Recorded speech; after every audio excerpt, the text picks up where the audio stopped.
The blizzard howled like a dying wolf, tearing through the jagged peaks of the Sierra Nevada mountains. It was Christmas Eve, 1885, but for Julian Thorne, the holiday meant nothing more than another night of survival in the unforgiving high country. The storm had buried the passes, turning the world into a blinding sheet of white violence. Thorne sat by his hearth, the fire crackling weakly against the encroaching frost, cleaning the action of his Colt Navy revolver. He was a man whose reputation was etched in lead and gunpowder, a gunslinger who had walked away from the wars of men to find silence. But silence, he was learning, was a rare commodity on the frontier. What he found in his yard moments later defied all logic. Through the swirling snow, he spotted shapes that didn't belong in this desolate wilderness.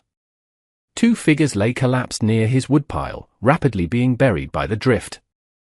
Thorne didn't hesitate. He threw on his heavy buffalo coat and plunged into the gale. When he reached them, the shock nearly froze him in place.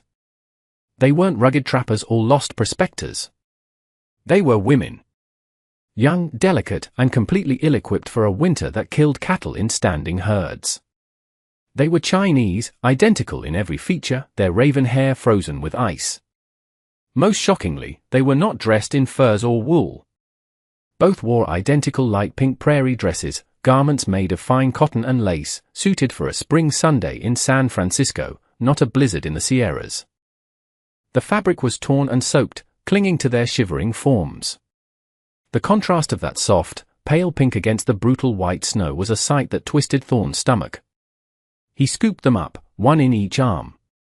They were light, dangerously so, their skin burning with the paradoxical heat of severe hypothermia.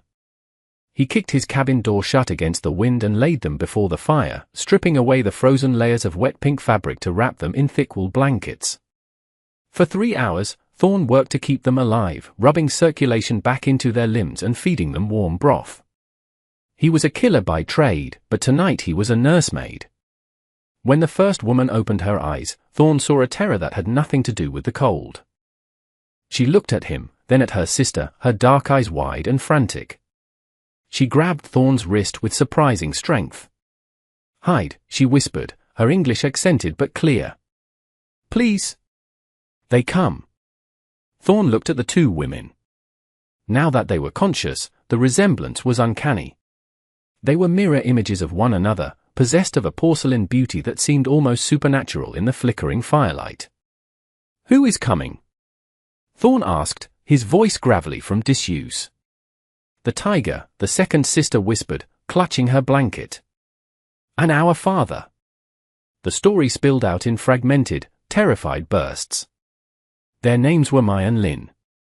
They were the daughters of Master Chen, a man whose name was whispered with a mixture of reverence and fear from the rail yards of Sacramento to the opium dens of Deadwood. Chen was a tycoon of immense power, a man who moved mountains and men alike. But the tiger they spoke of was Silas Vane, a ruthless rail baron who had demanded a alliance with the Chen family. To seal the deal, Vane had demanded a bride. But Vane was a monster, known for breaking his wives. The twins, inseparable since birth, had overheard that Vane intended to take one and sell the other to the brothels of the Barbary Coast to ensure no familial loyalty could undermine him. Terrified, they had fled their father's traveling caravan 3 days ago, running into the teeth of the storm rather than face separation and slavery. They had run until the cold took their legs, collapsing on Thorne's land. "Helping us brings death," Mai said, her eyes locked on Thorne's. "Master Chen has trackers. Vane has killers. They will burn this cabin to get us." Thorne looked at his guns resting on the table. He looked at the window, where the snow battered the glass. He had spent 10 years running from his own demons, trying to avoid fights that weren't his.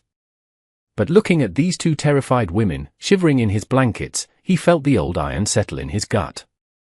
It was Christmas. And nobody was dying in his house tonight.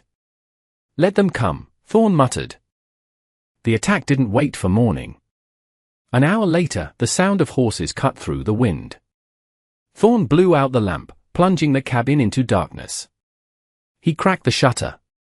5 riders. Not Chen's men, judging by their rough attire. These were hired guns, likely Vane's, looking to retrieve the property before the father could intervene. Marshals? Lynn asked, trembling.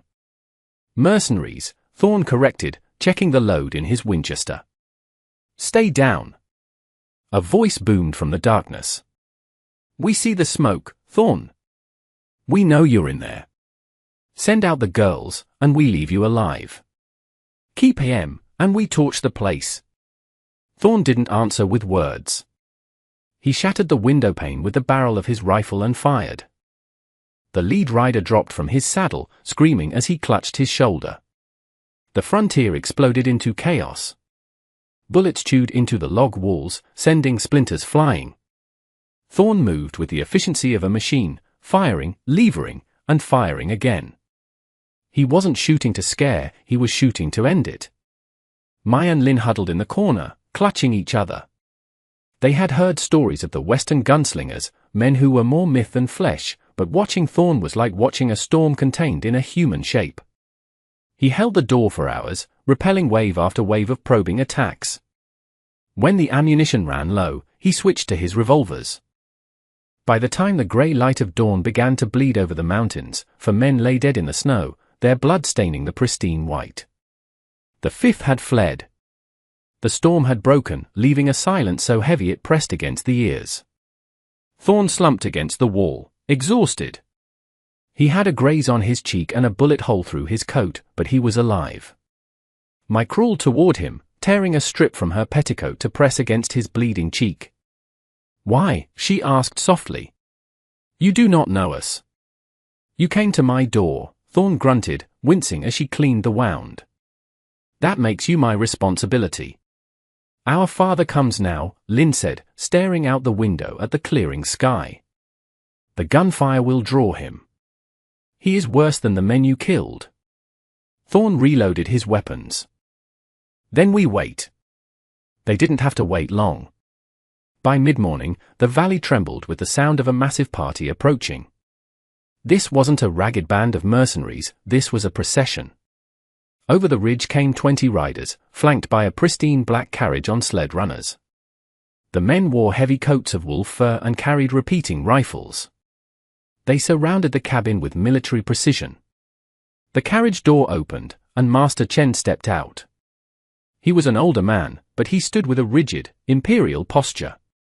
He wore a long silk robe beneath a heavy fur cloak, and his eyes were as cold and hard as obsidian. He surveyed the dead bodies in the yard with mild disinterest before fixing his gaze on the cabin door. Julian Thorne. Chen's voice was calm, carrying effortlessly across the yard. You have something that belongs to the house of Chen. Thorne kicked the door open and stepped out, his thumbs hooked in his gun belt. He left the girls inside. I have 2 guests, Thorne called back. They don't look like property to me. Chen walked forward, his boots crunching on the frozen crust. 2 bodyguards flanked him, hands on their weapons. My daughters were foolish to run. They have dishonored an agreement. They must return. They were running from a man who planned to sell one and break the other, Thorne said, his voice flat. I don't think they're going anywhere. Chen stopped 10 paces away. He studied Thorne, the blood on his face, the steady hands, the carnage in the yard. You killed Vane's men. That is inconvenient. But it also proves a point. You defended them. All night, Thorne said. And you asked for no payment. It's Christmas, Thorne said dryly. Call it a gift. Chen remained silent for a long time. The tension was palpable. The bodyguards were itching to draw, but Chen raised a hand, stopping them. He looked at the cabin window where the twin faces of Mai and Lin were pressed against the glass. Bring them out, Chen commanded. I wish to speak to them. Thorne nodded once. He signaled the girls. They emerged slowly, still wearing the blankets over their ruined pink dresses. They looked terrified, bowing their heads before their father. Father, Mai whispered. Please. Do not give us to Vane. Chen looked at his daughters, then back at Thorne. A strange look crossed his face, not anger, but calculation. He was a businessman, a survivor of wars in the East and the West. He saw the way his daughters stood near the gunslinger, not behind him like cowards, but beside him. He saw the way Thorn angled his body to shield them both. Vane is a problem, Chen admitted, his voice lowering so only they could hear. He has political power. Breaking the betrothal means war on my rails. He will claim I acted in bad faith. Unless...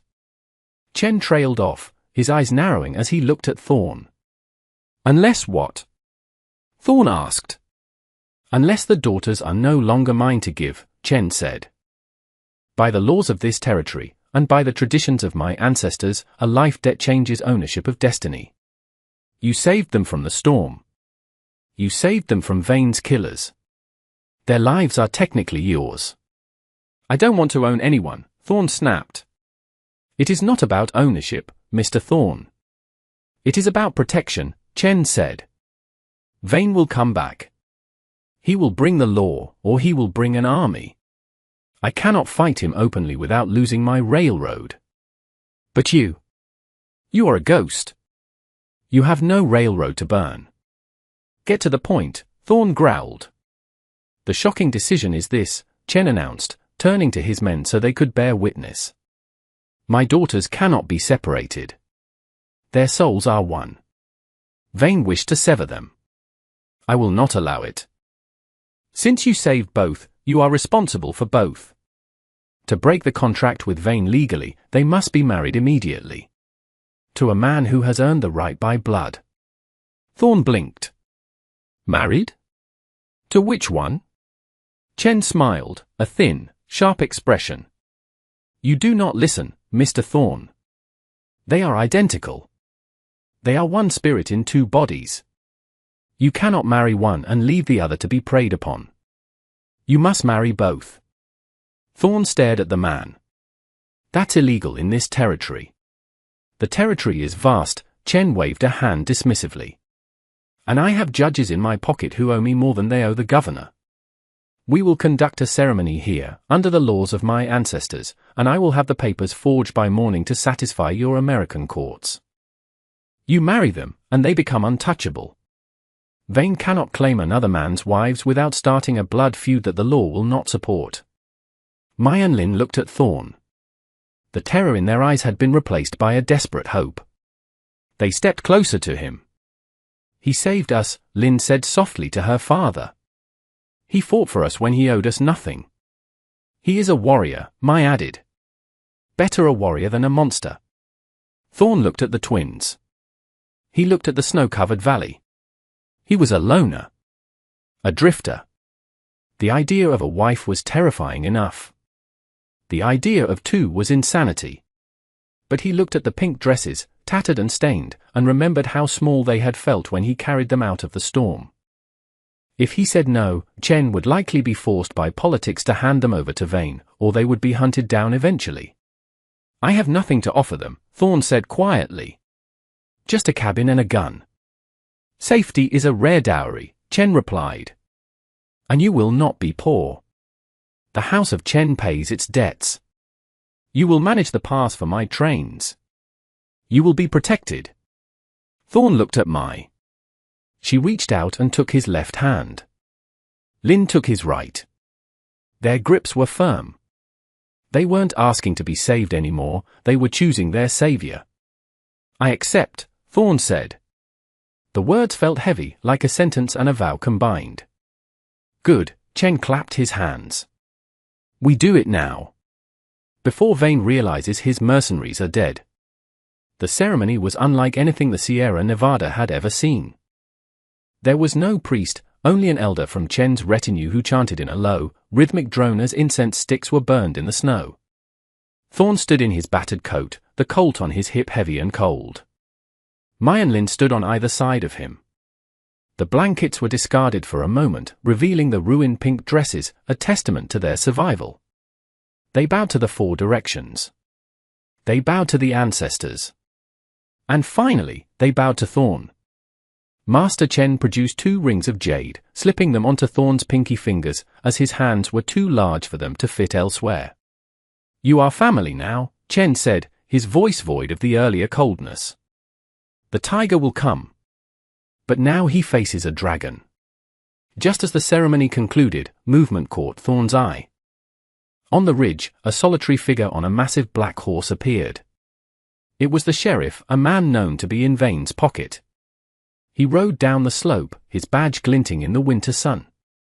"Stop this," the sheriff bellowed, pulling his horse up short as he saw the gathering. "I have a warrant for these women. Runaways and thieves." Master Chen stepped forward, blocking the sheriff's path. "You are mistaken, Sheriff."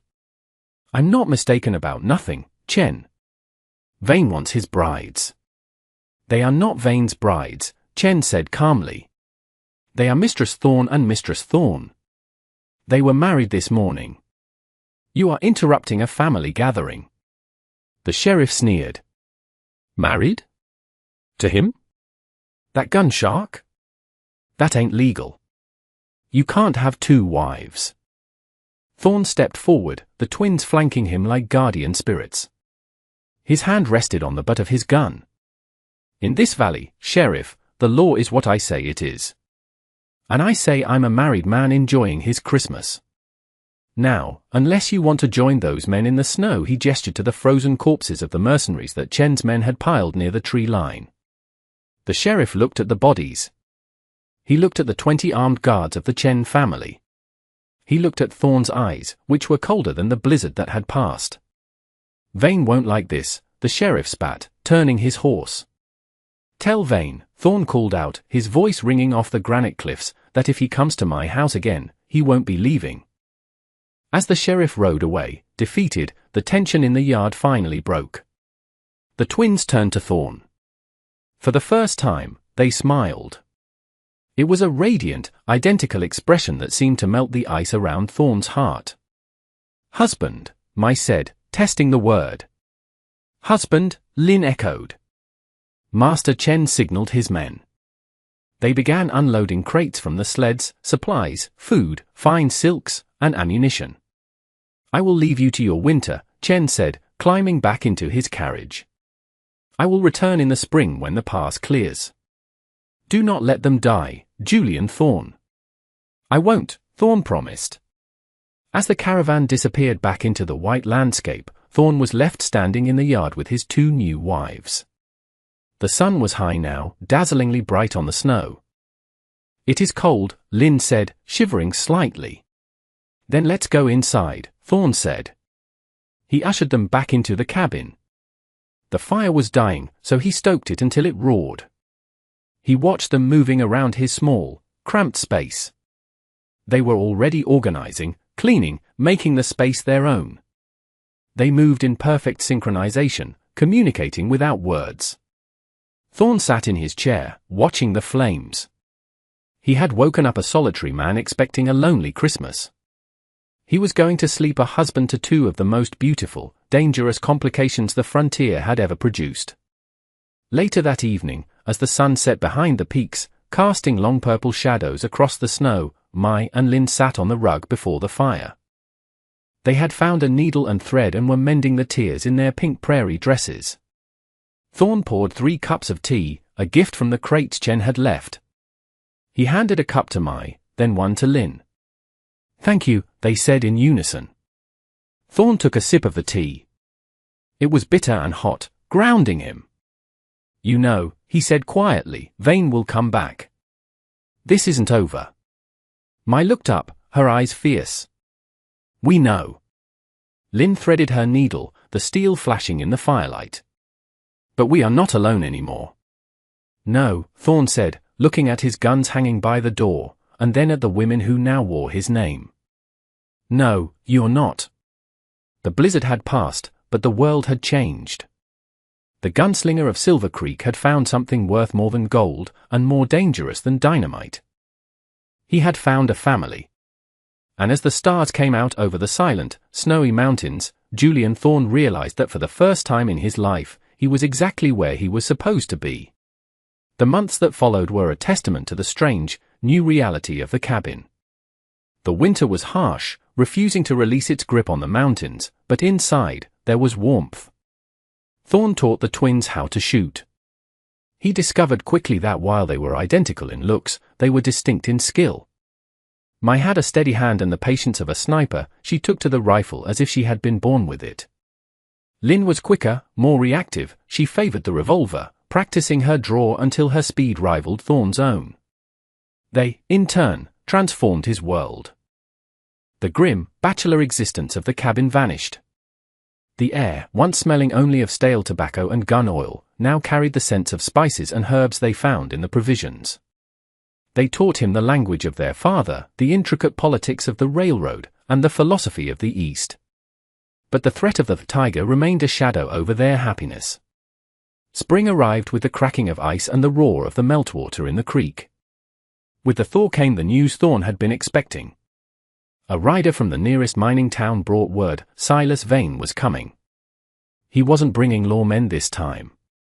He was bringing a war party, 30 men, a Gatling gun, and a burning desire to reclaim his stolen property and punish the man who had humiliated him. Thorne watched the rider leave, then turned to his wives. They were standing on the porch, wearing practical buckskins they had sewn themselves, their pink dresses packed away in a cedar chest as a memory of a weaker time. 30 men, Thorne said. We have the high ground, Ma noted, scanning the ridge. We have the trap zones we prepared, Lynn added, checking the cylinder of her revolver. Thorne smiled, a rare expression that reached his eyes. And we have Christmas. Christmas? Lynn asked, confused. It is April. The surprise, Thorne clarified. We give them something they don't expect. 2 days later, Vane's posse rode into the valley. Silas Vane rode at the front, a massive man with a beard like iron wire. He halted his men at the edge of the clearing. Thorne! Vane roared. Send out the women, and I'll kill you quick. Make me come in there, and I'll peel the skin from your bones. Silence answered him. The cabin looked deserted. Burn it out! Vane ordered. As his men spurred their horses forward, the ground in front of them erupted. Thorne had buried dynamite, stolen from the mines years ago, under the snow-softened earth. The explosion shattered the charge, throwing horses and men into chaos. From the ridge above the cabin, the crack of a Winchester echoed. Ma lay prone in the rocks, firing with deadly precision. Every shot entered a saddle. Vane screamed orders, trying to rally his men, but they were caught in a crossfire. From the tree line, Lynn moved like a ghost, her revolvers barking. She didn't shoot to kill, she shot to cripple, hitting legs and shoulders, creating confusion and panic. Thorne stepped out from the shadow of the barn, a shotgun in his hands. He walked directly toward Vane, ignoring the chaos around him. Vane saw him and raised his pistol, but fear made his hand shake. This wasn't a rancher defending his home. This was a reaper. Thorne didn't fire. He walked up to Vane's horse, grabbed the bridle, and ripped the man from the saddle with one hand. Vane hit the mud with a wet thud. Before he could rise, Thorne's boot was on his chest, the shotgun pressed under his chin. I told your sheriff, Thorne said calmly, that if you came back, you wouldn't leave. The gunfire stopped. Vane's surviving mercenaries looked at their fallen leader, then at the 2 women who had materialized from the woods to stand beside Thorne. They looked at the identical faces, the smoking guns, and the cold determination. Please, Vane gasped. I'll leave. I'll sign whatever you want. Thorne looked at Ma and Lynn. It's your choice. Ma stepped forward. Go, she said. Tell the world that the daughters of Chen are not cattle to be traded. Lynn stepped up beside her sister. Tell them that if they come for the Thorne family, they should bring more men. Vane scrambled to his horse and fled, his shattered posse limping behind him. He never returned.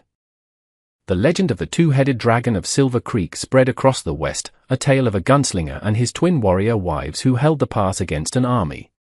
Years later, the cabin had grown into a sprawling ranch.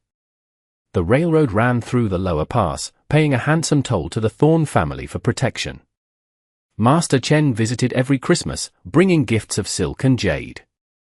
On one such Christmas, decades later, an old Julian Thorne sat on his porch, watching his grandchildren play in the snow. Mai and Lin sat on either side of him, their hair streaked with grey, but their hands still warm in his. "It is snowing again," Mai observed. "Just like that night," Lin said. Thorn reached into his pocket and pulled out a piece of fabric he had kept for 40 years, a scrap of lace from a light pink prairie dress. He looked at the mountains, wild and beautiful. "Best Christmas I ever had," he whispered. The sisters leaned their heads on his shoulders, identical in their love, identical in their peace. The shocking decision of a father had become the blessing of a lifetime, proving that sometimes, in the harsh math of the frontier, 1 + 2 equaled forever.